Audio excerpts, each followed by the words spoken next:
ওমরপুর হাটে যাচ্ছে গরু কেনার জন্য। ওমরপুর হাট চেনেন? ওই নন্দীগ্রাম ওমরপুর, ওখানে গরু পাওয়া যায়, মহিষ পাওয়া যায়। কুন্দার হাটে এক লোকের সাথে দেখা, কিছু লোক বসে আছে ওখানে। লোকটা যাচ্ছে, বলছে ভাই কই যাও? ওমরপুর হাটে। কেন? গরু কিনতে। তো ভালো কথা, গরু কিনতে যাচ্ছ, বলবো যে ইনশাআল্লাহ গরু কিনতে যাচ্ছি। হ্যাঁ, পকেটে টাকা, হাতে হাটে গরু, ইনশাআল্লাহ। আল্লাহ ভাগ দেবার যাবো নাকি আবার? আল্লাহর সাথে পাল্লা দিল। যারা আল্লাহর সাথে পাল্লা দেয় ওদের কাল্লা থাকে না, কথা কয় না। আমাদের রবের নাম কি? আল্লাহ। তাদের সাথে তার সাথে দিও না পাল্লা, থাকবে না কারো কাল্লা। জোরে কোন সুবহানাল্লাহ। লোকটা হাতে গেছে, সকাল থেকে বিকাল পর্যন্ত গরু দেখছে। আসরের পর একটা গরু পছন্দ হয়েছে, টাকা বের করেছে। টাকা বের করার জন্য পকেটের ভিতরে হাত ঢুকেছে, হাতটা বগল পর্যন্ত ঢুকছে। তার মানে কি হয়েছে? পকেট আছে, তলা নাই, টাকাও কেনেছে, পকেট নাই। এই লোকটা জিভা বাড়ি করে, ভাই ইনশাআল্লাহ আমার পকেট বাড়ছে, ইনশাআল্লাহ ভাই আমার গরু কেনা হলো না, ইনশাআল্লাহ ভাই আমাকে মাফ করে দাও। খালি ইনশাআল্লাহ জিকির শুরু করছে। লোকেরা তো সেই গাল দিয়েছে, মিয়া সারাদিন ধরে ঘুরতেছ। এই মুহূর্তে যখন আসতেছে আবার ওই লোকদের সাথে দেখা, আব্দুল্লাহ গরু কোথায়? ভাই ইনশাআল্লাহ ভাই পকেট মাসে। বারবার যখন ইনশাআল্লাহ বলে, ওরা তখন বলে ওই প্রথমবার যখন বলেছিলাম তখন যদি ইনশাআল্লাহ বলতে এতক্ষণ এত কাজ আদায় করে লাগতো না। কথা বলছো আমি ঠিক না? ঠিক। মুসা আলাইহিস সালাম বললেন আমি চেষ্টা করব আল্লাহর সাথে কথা বলার জন্য ইনশাআল্লাহ। উনি চললেন। আর একটা লোক দেখা যাচ্ছে, চোখ ধাঁধানো, মন মাতানো, চোখ জুড়ানো পোশাক, খুবই সুন্দর চেহারা, অবয়ব, দেখেই মনে হয় লোকটা বড় লোক। এই বড় লোকের একটা সিন আছে না? তবে কিছু কিছু কাঞ্জুস মার্কা আছে, কৃপণ, জীবনে কাপড় স্ত্রী দেয় না, অথচ 100 বিঘা জমির মালিক। পিছনের পাঞ্জাবি এরকম ভোজ হতে হতে পিঠর ঠেকছে। কথা কন। এইসব লোকগুলি জীবনে কোনো সুখ ভোগ করতে পারে না, আখিরাতেও কিছু পায় না। কথা বলেন ঠিক না? ঠিক। ইসলাম বখিলতাকে পছন্দ করে না। অবতাগে বাইনা যালিকা সাবিলা। খবরদার, একেবারে সম্পদ সব শেষ করে দিও না, আবার সব বেঁধে রেখো না। মাঝখানের পন্থা অবলম্বন করে আল্লাহর রাস্তায় ব্যয় করতে থাকো। সুবহানাল্লাহ। একটা পুকুরে যদি পানি আবদ্ধ থাকে, ময়লা আবর্জনা পড়লে পানি দূষিত হয় না? আর যদি পানিটা এরকম স্রোত যায়, সচল হয়, ওই পানিটা আপনার স্বচ্ছ হয়, পবিত্র হয়। ঠিক না? ঠিক। তো সম্পদ যদি আপনার হাতে কুক্ষিগত থাকে, ইউটিলাইজ হয় না, ব্যবহার হয় না, দেশ ও জাতির কাজে লাগে না, পরিবারের কাজে লাগে না, ইসলামের কাজে লাগে না, ওই সম্পদ কিয়ামতের জাহান্নামের কারণ হবে। আর কোনো বরকত নাই। মন খারাপ করলেন কথা। হযরত মুসাকে দেখে বললেন, ইয়া মুসা আইনা তাযহাবু আলআন? আপনি কই যাবেন? বলে আমি যাচ্ছি তুরে সাইনা, আমি চলে যাচ্ছি সেই তুর পর্বতে আল্লাহর সাথে কথা বলার জন্য। এ মুসা ঠিক আছে যাবেন, ভালো কথা। আল্লাহর কাছে কি আমার একটা কথা বলা যাবে? কি সেই কথা? বলে আমি এমন বড়লোক মানুষ, আমার কয়েকটা ব্যবসা প্রতিষ্ঠান, আমার অনেক জমা, আমার স্থাবর সম্পদ, অনেক টাকা পয়সা আমার বালিশের নিচেও থাকে। এগুলো গোনাগুনতি করতে গিয়া, এগুলো ব্যবহার করতে গিয়ে, এগুলো দেখভাল করতে গিয়া আমি আল্লাহর জন্য ঠিক মতো রুকু সিজদা করতে পারি না, নামাজও পড়তে পারি না, আল্লাহর গোলামি ঠিক মতো আমি করতে পারি না। সুতরাং আল্লাহর কাছে বলবেন আমার সম্পদগুলো কেমনে কমে যাবে। সম্পদ যদি কমে যায় আমি আল্লাহকে বেশি বেশি স্মরণ করতে পারবো। জোরে কোন মারহাবা। এই লোক আবার ব্যতিক্রম, এর সম্পদ কম হতে চাচ্ছে, কম হয়ে যাক এটাই সে চাচ্ছে। হযরত মুসা বললেন ইনশাআল্লাহ। বলেন কি বলছেন উনি? ইনশাআল্লাহ। এইবার লাস্টলি এন্ড ফাইনালি একটা লোকের সাথে দেখা হয়েছে। মুসা আলাইহিস সালাম দেখেন মাথার থেকে পা পর্যন্ত পুরোটাই বিকলঙ্গ, মাথা চ্যাপ্টা, দুইটা চোখ অন্ধ, নাক চ্যাপ্টা, মুখটা এরকম ফেরকানো, আবার এই গাল একেবারে চলের ভিতরে ঢুকে পড়ছে।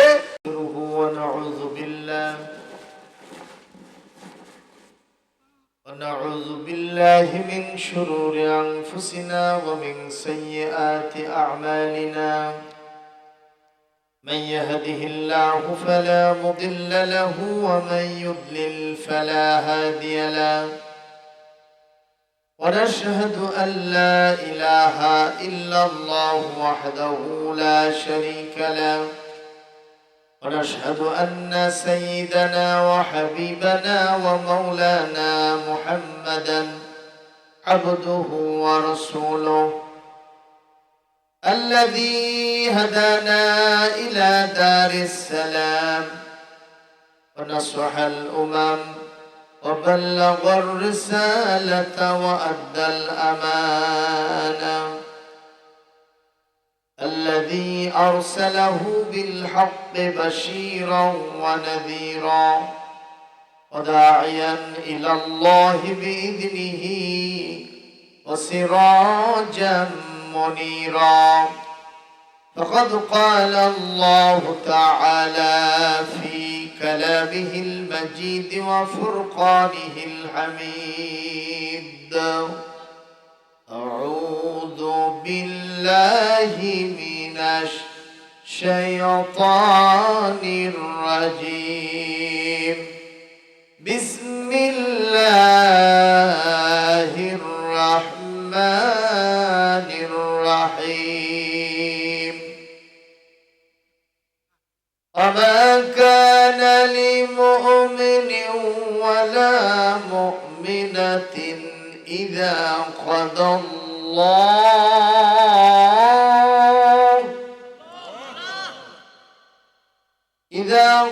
الله ورسوله أمرا أن يكون لهم الخيرة من أمرهم ومن يعص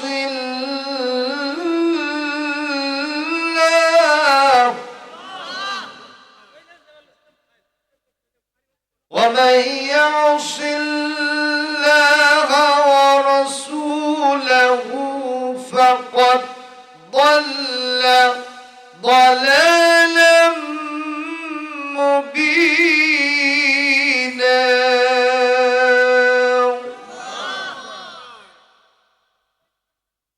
ومن يعص الله ورسوله فقد ضل ضلالا مبينا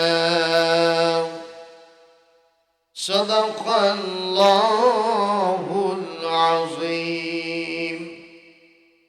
وعن أنس بن مالك رضي الله تعالى عنه قال قال رسول الله صلى الله عليه وسلم يا بني إن قدرت أن تصبح وتمسي وليس في قلبك غش لأحد فافعل إن هذا من سنتي فمن أحب سنتي فقد أحبني ومن أحبني كان معي في الجنة أو كما قال رسول الله صلى الله عليه وسلم إن الله وملائكته يصلون على النبي يا أيها الذين آمنوا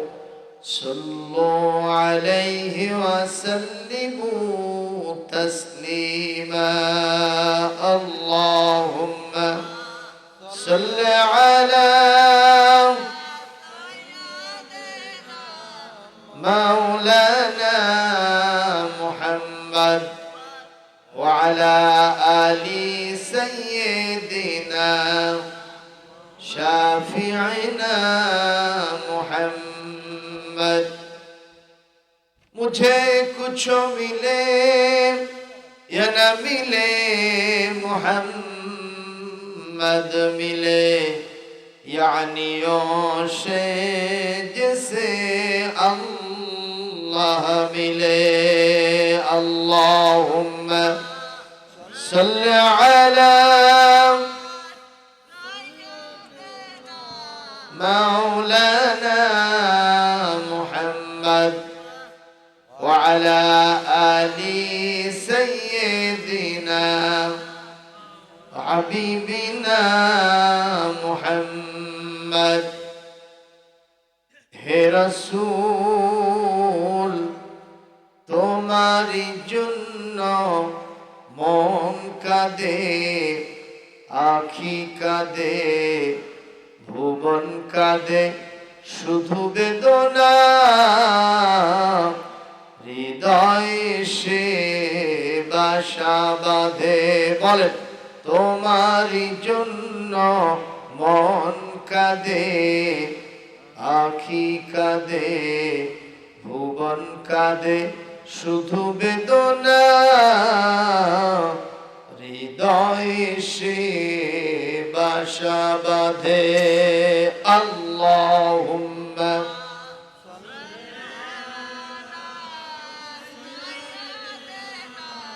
مولانا محمد وعلى آل سيدنا رسولنا محمد بلغ العلا بكماله كشف الدجى بجماله حسنت جميع خصاله صلوا عليه وآله একটু কালিমার জিকির করেন লা ইলাহা ইল্লাল্লাহ জোরে জোরে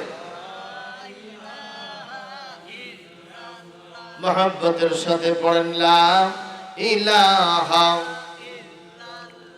আরো জোরে লা ইলাহা ইল্লাল্লাহ আসিয়া খেলে প্রেমের খেলা ফেরাউন দিল তারে কতই জ্বালা হাতে পায়ে তারিক মারে তবু সারেন নাই এক আল্লাহ লা ইলাহা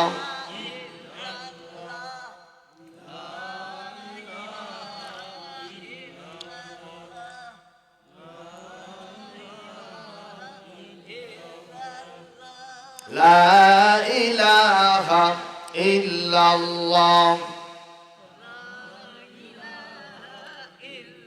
لا إله إلا الله محمد رسول الله صلى الله عليه وسلم বগুড়া জেলার ঐতিহাসিক ঐতিহ্যবাহী শেরপুর উপজেলার অন্তর্গত